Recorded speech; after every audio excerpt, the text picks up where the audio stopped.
सबसे पहले we should draw diagram graphically कि हो क्या रहा है इसमें.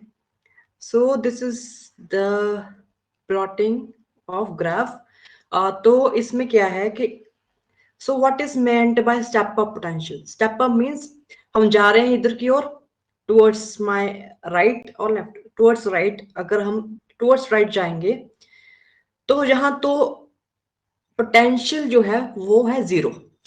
But suddenly x is equal to zero पे ये पोटेंशियल कुछ v नॉट हो जाता है. Okay, so we have v naught potential at this at x equal to zero. Okay, so we should write our step up potential as this, like it is 0 for x less than 0, but x at equal to 0 and it is greater than 0, we have v naught. So this is a definition of our step up potential. Okay, तो step up potential में और आगे करना क्या है, we need to find the xi, we need to find the our eigen function xi, find xi. Okay, इसका हम solution जो आइगन फंक्शन है दैट उसी को हम कहते हैं उसका सोल्यूशन है ऑफ द श्रोडिंगर इक्वेशन. इसको हम निकालना चाहते हैं. जैसे ये आ गया then we need to find के यहाँ पर प्रोबेबिलिटी कितनी है इन दिस रीजन, हमारे पार्टिकल की प्रोबेबिलिटी कितनी है. ठीक है, ये चीजें हमने फाइंड करनी है. Okay, now we shall start with this topic now.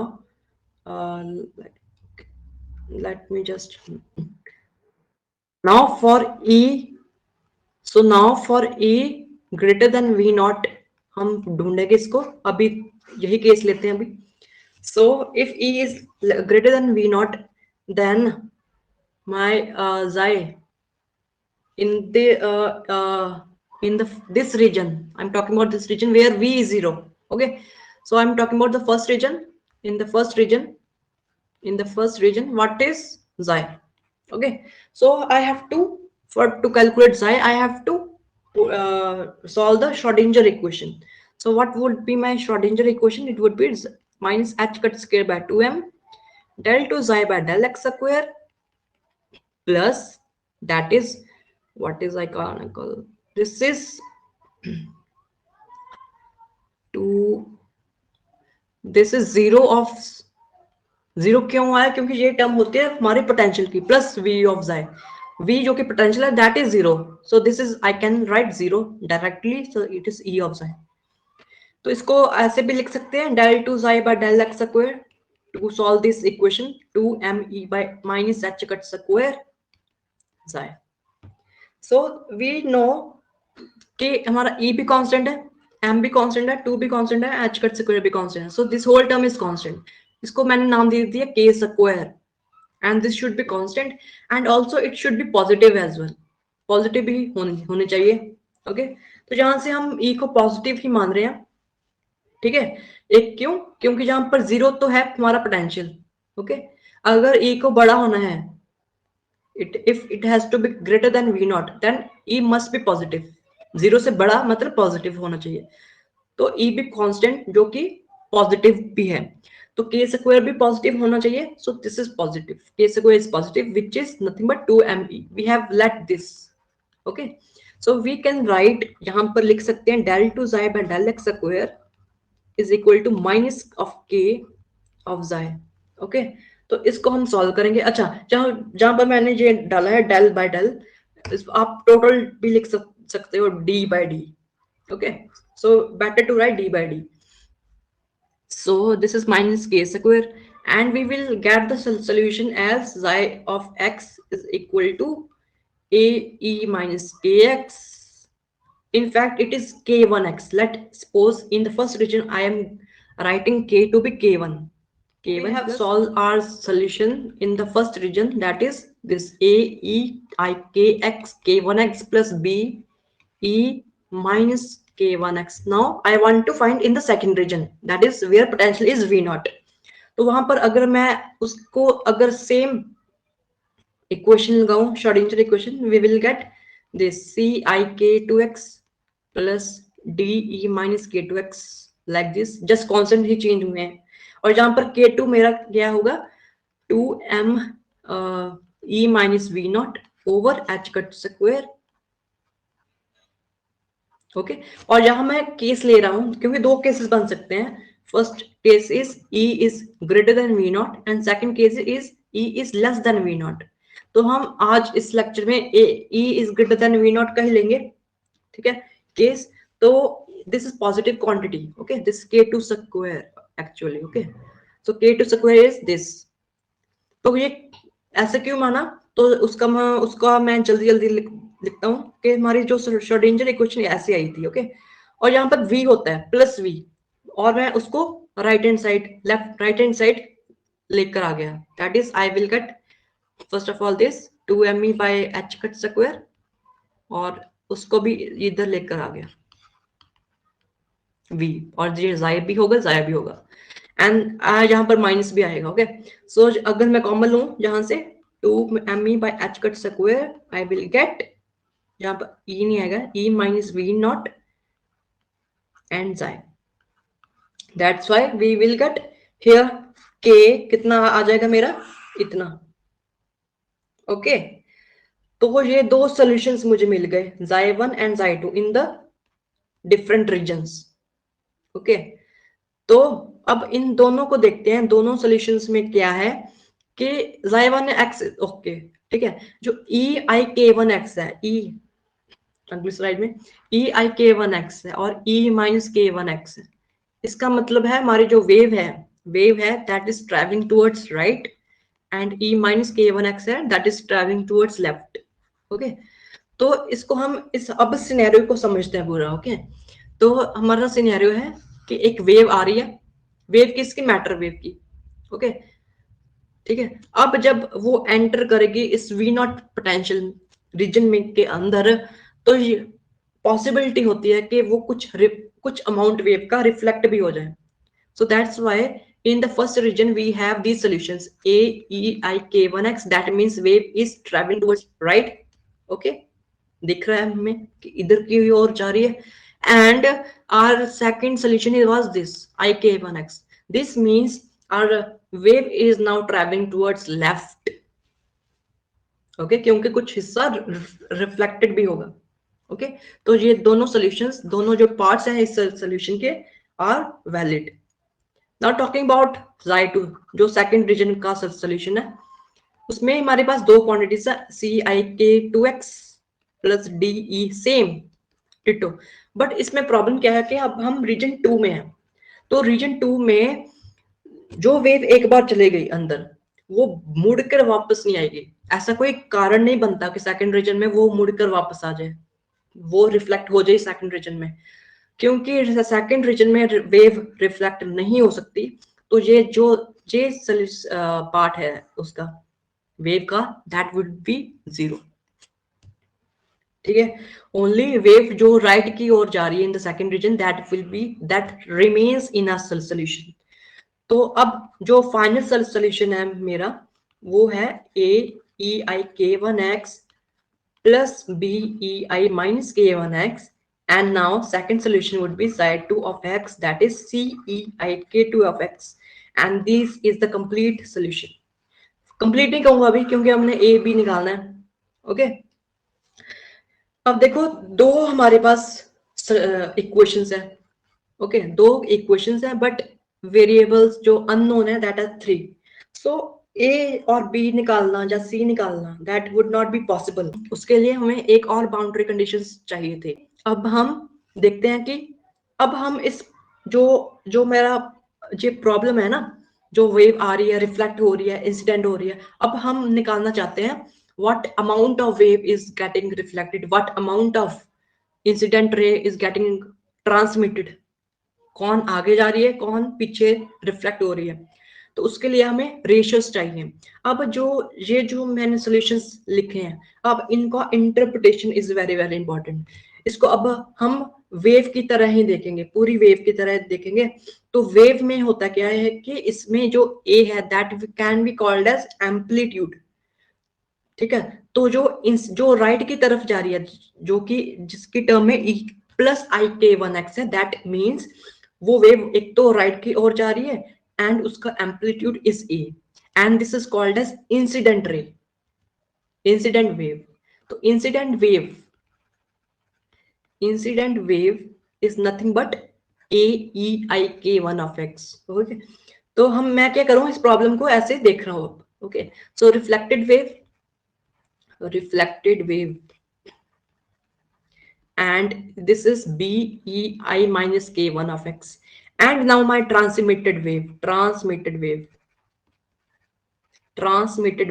is c e I k1 of x, a k2 of x. Okay, so this is the whole scenario. Now we want to find the ratios of amount of जो amplitude जो reflected wave का है over जो incident wave का है। We need to find this, also we need to find C by A. Okay, अगर इनका मैं स्क्वायर ले लूं, एम्पलीट्यूड का स्क्वायर लेते हैं, तो that will give rise to ratios of the intensities. We know, okay, amplitude का square means we talking about intensity. तो intensity is very very important, तो इंटेंसिटी ही निकालेंगे। और बी बाय ए जो कि मेरी इंटेंसिटी, अगर मैं इसकी निकालूंगा, I will call it as reflectance R. And जो मैं सी बाय ए निकालूंगा, उसका होल स्क्वायर करूंगा, that would be my transmittance. और ये बताएगा कितनी प्रोबेबिलिटी है। देखो, इंटेंसिटी वर्सेस प्रोबेबिलिटी दोनों एक ही बात है इसमें। जितनी ज्यादा इंटेंसिटी होगी उतनी ज्यादा प्रोबेबिलिटी भी होगी। Okay, so this is the ratios of the intensities, जिसको हम टी से रिप्रेजेंट करेंगे। Okay, so this is the whole scenario now. So we want to calculate B by A, तो वो कैसे कैलकुलेट होगी देखते हैं उसको। सो वी विल नीड, अच्छा, okay, so we will do the boundary condition scenario। तो बाउंड्री कंडीशंस अब अप्लाई करेंगे to find the constant. Okay, boundary conditions apply करेंगे to find the constant values, to find constant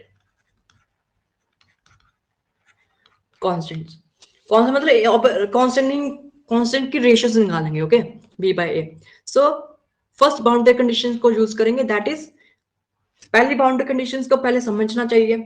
okay, ये lecture बहुत बड़ा हो जाएगा, तो हम यहां पर ही करते हैं। Okay, so this and continuous होना चाहिए एट द बाउंड्री। यहां पर ए एंड सेकंड, मतलब ऐसा नहीं होना चाहिए कि यहां पर वेव आ रही है और सेम पोजीशन पे वो आगे ऐसे जा रही है, तो यहाँ पर डिसकॉन्टिन्यूटी आ गई। डिसकॉन्टिन्यूटी ऐसा बिल्कुल भी नहीं होना चाहिए वेव फंक्शन के साथ कि वो डिसकॉन्टिन्यूस किसी भी पॉइंट पे हो। क्यों? क्योंकि एक अगर ऐसे कोई डिसकॉन्टिन्यूटी आ जाती है, देन इट इज मीनिंगलेस, क्योंकि इसका मतलब होगा एक ही पोजीशन पे हमें दो दो प्रोबेबिलिटीज होंगी पार्टिकल की, सेम पार्टिकल की दो दो probabilities. That would be nonsense, वो यूजफुल होगा ही नहीं।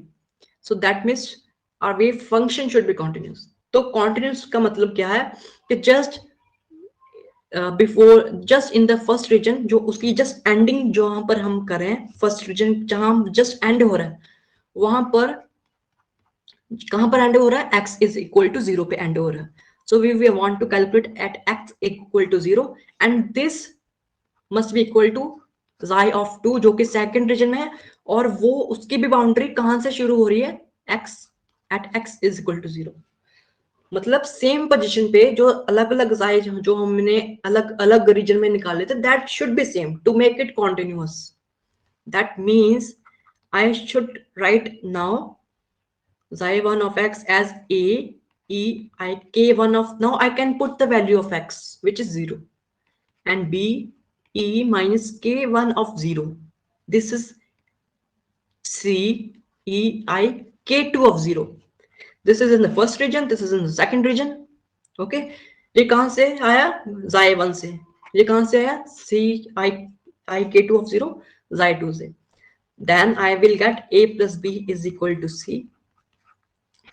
Okay, so this is the first equation, And the second equation from would be del xi by del x in the first region, x is equal to 0. This is in the first region. And del xi by del 2 must be equal to this. हम basically दो तीन ही ऐसे निकालते हैं, boundary conditions लिखते हैं ऐसे। एक तो जाई शुड बी कॉन्टिन्यूस, दूसरा उसका डेरिवेटिव शुड बी कॉन्टिन्यूस। तो इसका मतलब अगर मैं निकालूंगा उसका डेरिवेटिव करके, अगर फिर जीरो की वैल्यू पुट करूंगा, तो आई will get what, first of all we should do the derivative of del xi of xi function. Okay, so I will get ik1f, ik1 that would be common, a e ik1f. I can write now 0. Okay, simple, plus b, देख रहे हो इसकी value, और यहाँ पर minus आ रहा है, अगर डेरिवेटिव करूंगा इसका with respect to x, then I will get minus k1.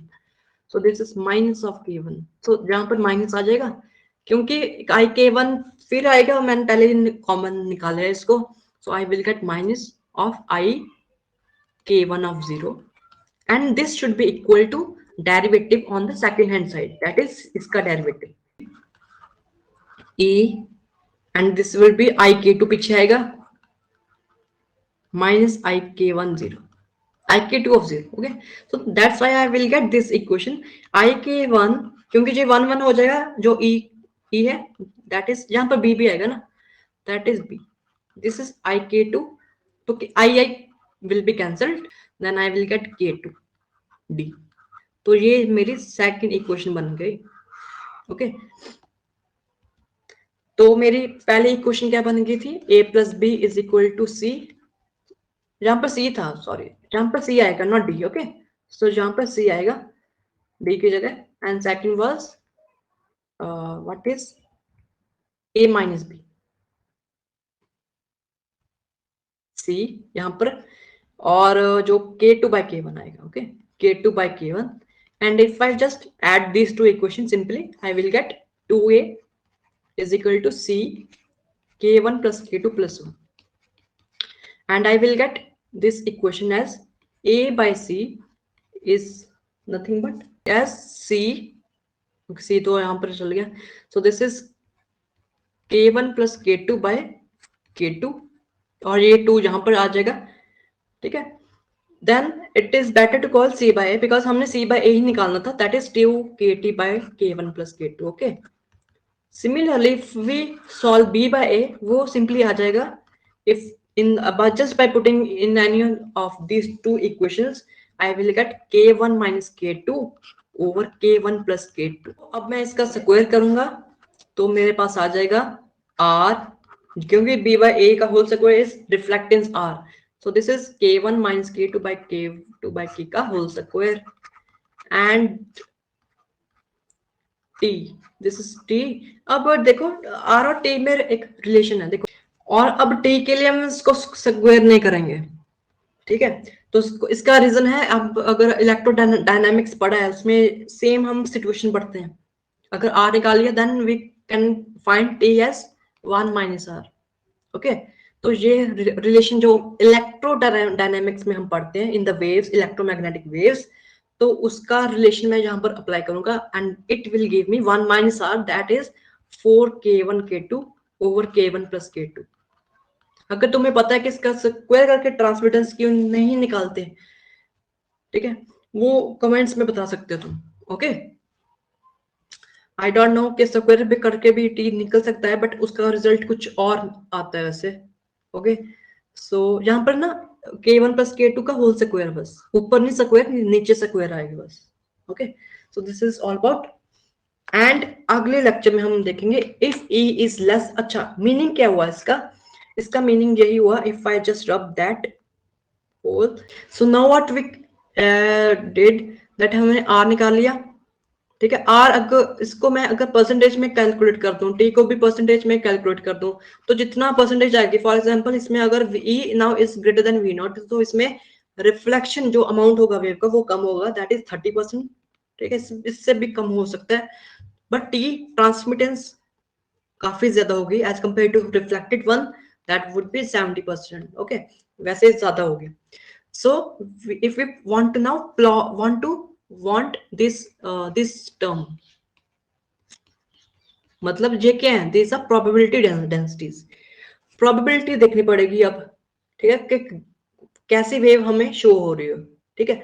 तो अगर मैं xi1 ऑफ x का अगर होल स्क्वायर लूं और then if I just plot my wave function in this graph, then what I can get, तो xi1 of x कि अगर मैं लिखूं i k1 of x plus b e minus k1 of x, तो इसके अगर स्क्वायर कर दो ना, तो स्क्वायर करने के बाद भी वो ट्रिग्नोमेट्रिक ही रहेगा relation. Actually this is a trigonometric relation.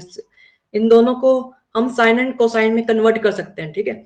तो वो मुझे ऐसी कुछ वेव देगा, ऐसी मेरी कुछ प्रोबेबिलिटी डेंसिटी बनेगी। Okay, so this is, and in the second region if I calculate this, इसका अगर मॉड square लूं, then I will get c square. That means constant. This is the most important point. So probability density in the second region is constant. So I will get this constant. Okay. So this is all about. तो अगर पसंद आया हो तो मेरा lecture, तो subscribe and share, please subscribe and share. Okay, अगली video में हम मिलते हैं। Okay, so thank you for listening me.